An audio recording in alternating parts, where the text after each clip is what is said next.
عاجل الجرح والمصابين. طيب، حقيقة رسالتنا لمحاميد وشرفاء المحاميد في السودان.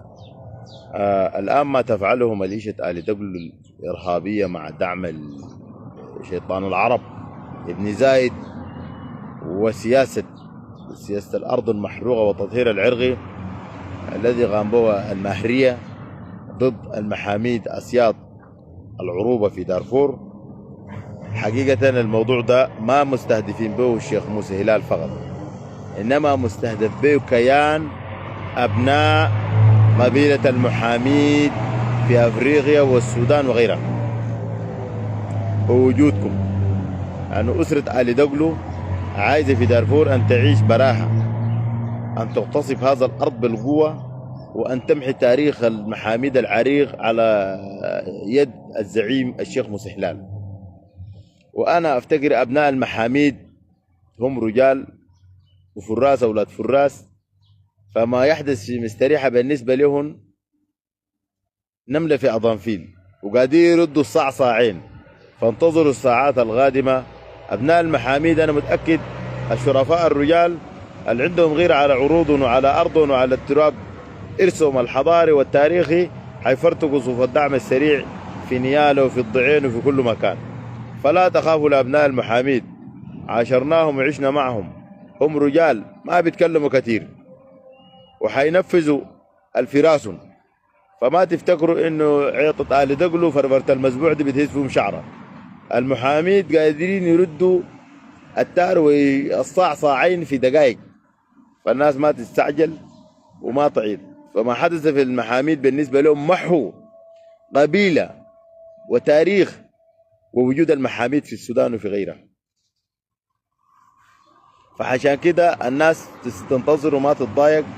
الساعات القادمة كفيلة بحسم هذا الأمر، ونعرفهم جيدا، وهم جنجويد بيعرفوا من هم المحاميد.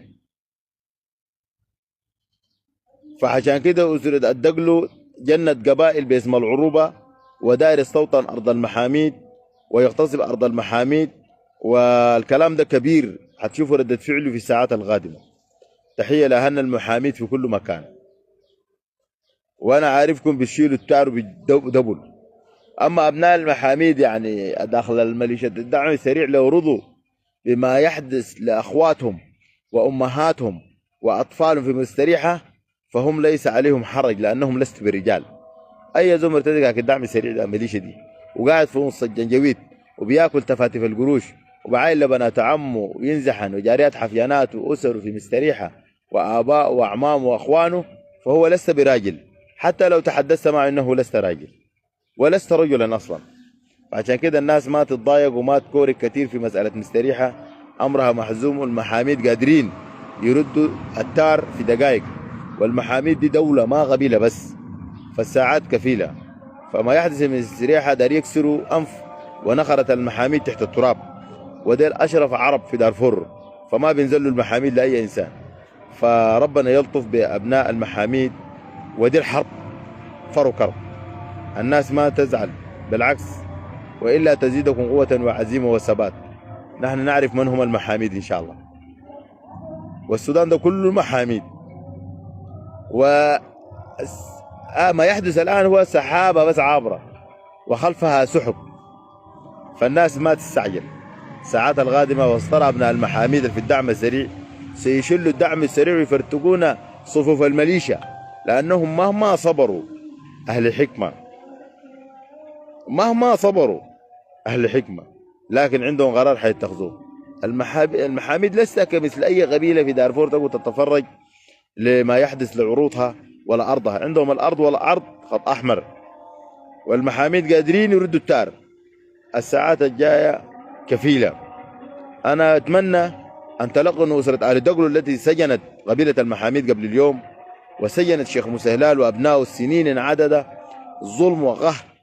إن لم تتكاتف المحاميد وتأخذ الضربة الغاضية لهذا الميليشيا حتى تعرف مكانها، ستكون المحاميد غير موجودة في السودان.